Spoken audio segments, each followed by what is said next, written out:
நண்பர்கள் அனைவருக்கும் வணக்கம். இந்திய ராணுவம் பதிலடி தாக்குதலை பாகிஸ்தான் மேல தாக்குதல் நடத்திட்டு வந்ததை நீங்க எல்லாமே கேள்விப்பட்டு பார்த்துட்டு இருப்பீங்க நண்பர்களே. ஆபரேஷன் சிந்தூர் அப்படின்னு சொல்லி ஒரு முக்கியமான ஆபரேஷன் நடத்தினாங்க இல்லையா, பாகிஸ்தான் மேல தாக்குதல் நடத்தினாங்க இல்லையா.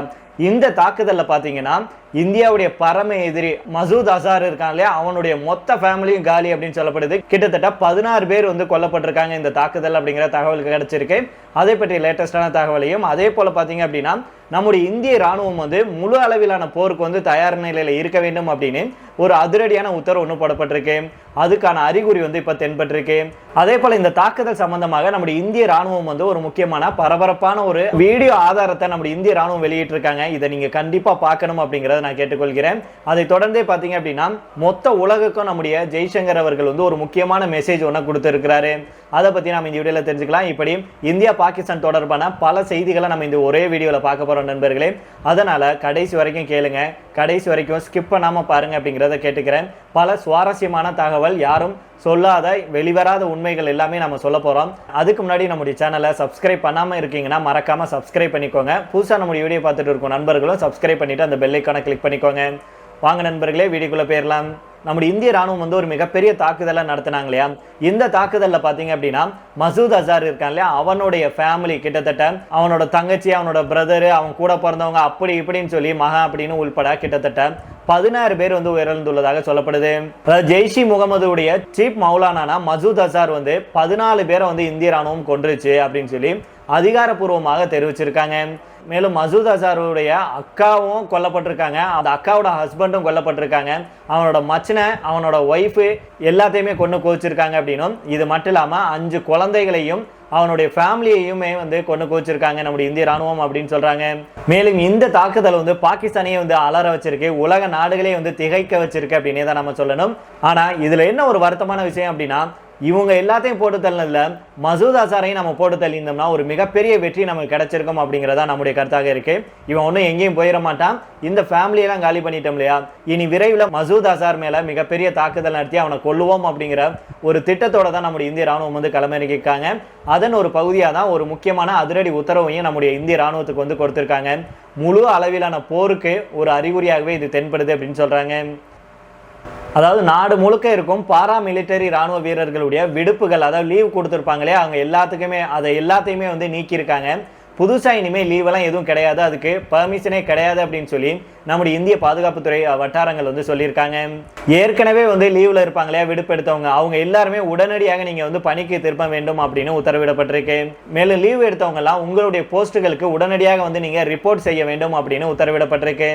பொதுவாக ஒரு நாடு போருக்கு போறதுக்கு முன்னாடி ஒரு முக்கியமான சில விஷயங்களை கண்டிப்பாக மேற்கொள்வாங்க அப்படிங்கிறது வழக்கம். அதுல முதல் விஷயம் என்ன அப்படின்னு பாத்தீங்கன்னா போர் ஒத்திகை செய்யறது. அதற்கான ஒத்திகை தான் இன்னைக்கு நடக்க இருக்கு அப்படின்னு ஏற்கனவே நேற்றைய தினம் மத்திய அரசு சொன்னாங்க. அந்த வகையில தான் இந்தியாவில் 54 வருஷத்துக்கு அப்புறம் நாடு முழுவதும் இன்னைக்கு பாதுகாப்பு ஒத்திகை நடைபெற இருக்கு. இந்திய வரலாற்றில் மிகப்பெரிய போர் ஒத்திகையாக இது பார்க்கப்படுது. போர் சூழல் மேற்கொள்ள வேண்டிய நடவடிக்கைகள் குறித்து பல மாநிலங்களுக்கு நம்முடைய மத்திய அரசு கடிதம் அனுப்புனாங்க. அதுல 2வது விஷயம் என்னன்னா, ராணுவ வீரர்களுடைய விடுப்புகள் நீக்கப்படுறது. அதன்படிதான் இன்னையிலிருந்து விடுப்பு நீக்கப்படுது. இது போருக்கான முக்கிய அறிகுறியாகும் அப்படின்னு சொல்றாங்க. போருக்கு முன்னாடி ஆயுதங்கள், போர்க்கப்பல்கள், விமானங்களை வச்சு பயிற்சிகள் மேற்கொள்ளப்படும். அது கடந்த 2 வாரமாகவே மேற்கொள்ளப்படுது. அடுத்து 4வதா பாத்தீங்கன்னா போருக்கு முன்பாக எல்லை கடந்த தாக்குதல்கள் நடத்தப்படும். அதன்படிதான் பாகிஸ்தான் மற்றும் பாகிஸ்தான் ஆக்கிரமிப்பு காஷ்மீர்ல இருக்கும் தளங்கள்ல இந்தியா சார்பாக தாக்குதல் நடத்தப்பட்டிருக்கு. நீண்ட தூரம் பயணிக்கும் ஏவுகணைகளை கொண்டு தாக்குதல் நடத்தியது நம்முடைய இந்திய ராணுவம். அங்கே தீவிரவாத முகாம்களை மட்டும் குறிவைத்து தாக்குதல் நடத்தப்பட்டிருக்கு. ஆபரேஷன் சிந்தூர் அப்படின்னு குறியீட்டு பெயர்ல இரவு நேர துல்லிய தாக்குதல்ல மொத்தம் 9 தளங்கள் ரேடார்ல துல்லியமாக குறிவைக்கப்பட்டு தாக்கப்பட்டிருக்கு. இந்தியாவுக்கு உள்ளே இருந்து தாக்குதல் நடத்தப்பட்டிருக்கு. அதாவது இந்தியாவில் இருந்தே ஏவுகணைகள் மூலமாக 9 இடங்கள் தாக்கப்பட்டு இருக்கு. நீண்ட தூரம் பயணிக்கும் ஏவுகணைகளை கொண்டு தாக்குதல் நடத்தினாங்க நம்முடைய இந்திய ராணுவம். இதுல பாகிஸ்தானுடைய ராணுவ பகுதிகள் எதுவும் தாக்குதலுக்கு உள்ளாக்கப்படலை அப்படின்னு சொல்லியிருந்தாலுமே கூட பாகிஸ்தான் இப்போ கதற ஆரம்பிச்சிருக்கு. இது மட்டும் இல்லாம தீவிரவாத முகாம்களை தாக்கி அழிச்சதுக்கு அப்புறம் பிரதமர் மோடி அவர்களை நம்முடைய பாதுகாப்புத்துறை அமைச்சர் ராஜ்நாத் சிங், தேசிய பாதுகாப்பு ஆலோசகர் அஜித் தோவால், நம்முடைய வெளியுறவுத்துறை அமைச்சர் ஜெய்சங்கர் ஆகியோர் சந்திக்க இருக்கிறாங்க. இப்படி நடக்கும் தொடர் நிகழ்வுகள் காரணமாக இந்தியா பாகிஸ்தான் இடையே முழு முதற் போர் ஏற்படுகிறதா அப்படிங்கிற கேள்வி எழுந்திருக்கு. இதே வேளையில தாக்குதல் நடந்துச்சு இல்லையா, இதனுடைய முழு ஆதார வீடியோவை நம்ம இந்திய ராணுவம் வந்து வெளியிட்டிருக்காங்க. பாகிஸ்தான் மற்றும் பாகிஸ்தான் ஆக்கிரமிப்பு காஷ்மீர்ல இருக்கும் பயங்கரவாத முகாம்கள் எப்படி ஆபரேஷன் சிந்தூர் மூலமாக தாக்குதல்ல அளிக்கப்பட்டது அப்படிங்கறதுக்கான வீடியோ ஆதாரத்தை இன்னைக்கு செய்தியாளர் சந்திப்பின் போது இந்திய ராணுவம் வெளியிட்டாங்க. கர்னல் சோபியா குரேசி அவர்கள் இன்னைக்கு செய்தியாளர் சந்திப்பின் போது நள்ளிரவுல இந்திய ராணுவத்தால் அளிக்கப்பட்ட பயங்கரவாத முகாம்களை காட்டும் வீடியோக்களை காட்டியிருக்கிறாரு. இதுல 2008 மும்பை பயங்கரவாத தாக்குதல் ஈடுபட்ட அஜ்மல் கசாப் மற்றும் டேவிட் எட்லி பயிற்சி பெற்ற முரிட்கே பயங்கரவாத முகாம் அளிக்கப்பட்ட வீடியோ காட்சியும் இடம்பெற்றிருக்கு. மேலும் தீவிரவாதிகளுக்கு பயிற்சி அளிக்கும் இடம், ஆள் சேர்ப்பு, தங்கும் இடத்தை குறிவச்சுதான் இந்த தாக்குதல் நடத்தப்பட்டதாக அவர் சொல்லியிருக்கிறாரு. பொதுமக்களுக்கு பாதிப்பு ஏற்படாத வகையில தீவிரவாதிகளுடைய இலக்குகள் தேர்ந்தெடுக்கப்பட்டு அளிக்கப்பட்டிருக்கு. தீவிரவாத முகாம்களை அளிக்க நள்ளிரவு 1:05 1:30 வரைக்கும் தாக்குதல் நடத்தப்பட்டிருக்கு. இந்தியாவுடைய இந்த பதிலடி பயங்கரவாத குழுக்களை வந்து நிலைக்குலைய வச்சிருக்கு அப்படின்னு தான் சொல்லணும். இந்த நிலையில தான் இன்னைக்கு செய்தியாளர்களை சந்திச்சு தீவிரவாதிகளுக்கு எதிரான பதிலடி குறித்து நம்முடைய இந்திய வெளியுறவுத்துறை செயலாளர் Vikram Misri, wing commander Vyomika Singh, colonel Sofiya Qureshi ஆகியோர் விளக்கம் அளிச்சாங்க. மேலும் இந்தியா மேல சில தாக்குதல்களை தீவிரவாதிகள் தாக்குதல் நடத்தலாம் அப்படின்னு உளவுத்துறை வந்து தகவல் தெரிவிச்சாங்க. அதனால இந்தியா வந்து தன்னை தற்காத்துக் கொள்ளும் உரிமையை பயன்படுத்தியது தீவிரவாதிகளுடைய உள்கட்டமைப்பை அகற்றும் வகையில குறி வச்சு தாக்குதல் நடத்தப்பட்டது அப்படின்னு வெளியுறவுத்துறை செயலாளர் விக்ரம் மிஸ்ரி அவர்கள் விளக்கம் கொடுத்திருக்கிறாரு.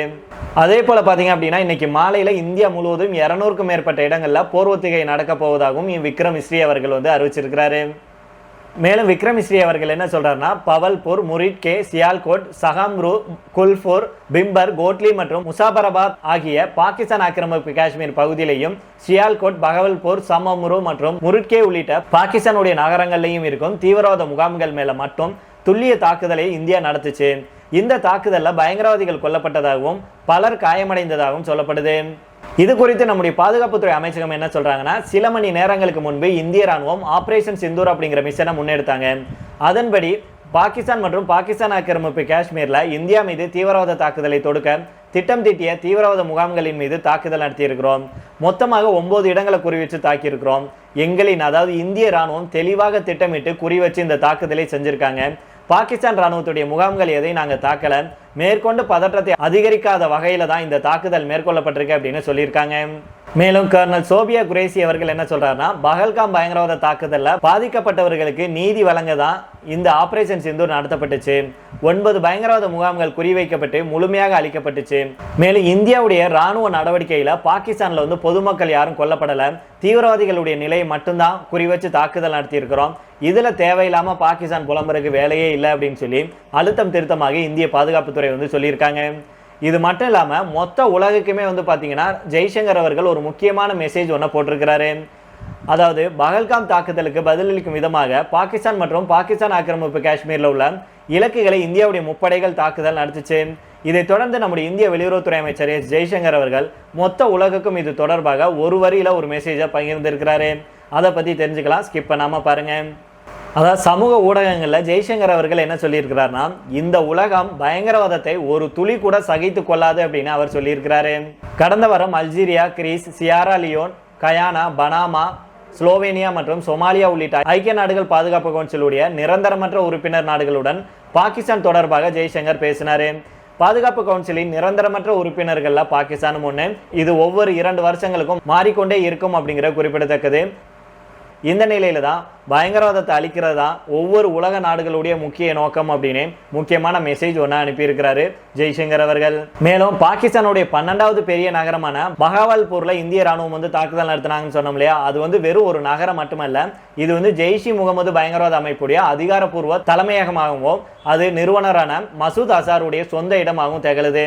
அங்கே தாக்குதல் நடத்தினதுல தான் மசூத் அசாருடைய மொத்த குடும்பத்தையும் நம்முடைய இந்திய ராணுவ படைகள் வந்து அழிச்சிருக்காங்க.